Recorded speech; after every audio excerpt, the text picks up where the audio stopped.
Shami is a different bowler when teams are attacking him, or when he's bowling at a situation of the game where he's trying to defend. So the dot balls are similar. They've got 30, 29, 30, not much to choose from there. So it is when the game changes from being a defensive game to where the batsman is looking to attack you. He doesn't have those varieties. He doesn't have, maybe experience is another word that I could use, in this format of the game. And we've seen that. It's nothing new. I mean, Shami's been around for years. So you've seen what he's capable of, what he likes doing and what he can do. Because that dot ball is indicating to me, Shami is a fabulous bowler. I would actually play him in one-day cricket as well, but I would use him differently. That's a great point. I think, I just want to add to this point, because if you see Shami's analysis and how he's approached his 10 overs, new ball, he was very good. Middle overs, he was brilliant with using that short ball. Wicket had bounce to offer. He exploited that very well. I think it's just the back end of the innings that exactly what he's talking about. When the batsmen are on the aggressive mode, what are your options?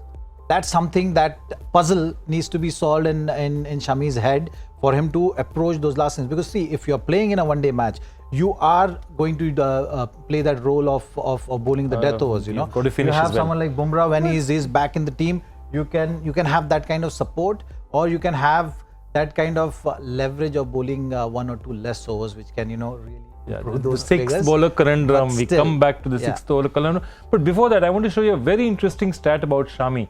Shami has actually not played that much for India in the one days. Have a look at that. From 2015, he's been playing the test matches. That means it's not that he's been unfit. He had a big injury in the World Cup, but he came back. 24 tests, but just 4 ODIs. Does that tell you something? I mean, is it that the management does not believe in him? Or are they repeatedly telling him, okay, we'll give you a try in a test match, but then again in an ODI, and then they're not giving him enough of a chance? What do you think? After 2015 World Cup, he was injured for a year. To play IPL, then he got injured, and that injury was quite a serious one. So that kept him away from the game for about a year. And that's something, which kind of broke that momentum also for him to just kind of continue with the kind of form he was showing in the 2015 World Cup. And since then, he's been sort of a guy who's been looked at more of a test bowler. That's something, which the management I want to take has you up on this. What is a test bowler in your head? What is it? A bowler who attacks more? What is No, a bowler who is consistently able to bowl that length, which is very important in a test match. That stock delivery which we often speak about. That's something which is very important for a test format. And you look at Shami's action as well. He's got that beautiful straight arm. The seam goes right hitting the wicket straight. That's something which helps him in test matches. What happens is in that length in a shorter format, and as the format gets shorter, so in a one-day format, you can see that phase which lasts only in the last 8 or 10 overs. In a T20 format, that phase lasts longer. So as the format is getting shorter, Shami needs to find those answers, and that's something which he needs to add to his bowling, which what I've been seeing, and that's one of the main reasons I think that he's been looked at mainly as a test bowler and very good one-day bowler. But as it goes to T20 format, when the format becomes even shorter, then that's when the hard questions have been asked. So basically, lamba race ka ghoda hai. Jitna race chota hota hai, he has a problem. Exactly. Udiyar ji, Ajay, what would you think? Shami, the mystery of Shami as a bowler. The great man has spoken himself about bowling. All I could add, in a different way, if I could put it in to make somebody like me understand, is it's almost like if you have to write an essay, you need to have the basics right.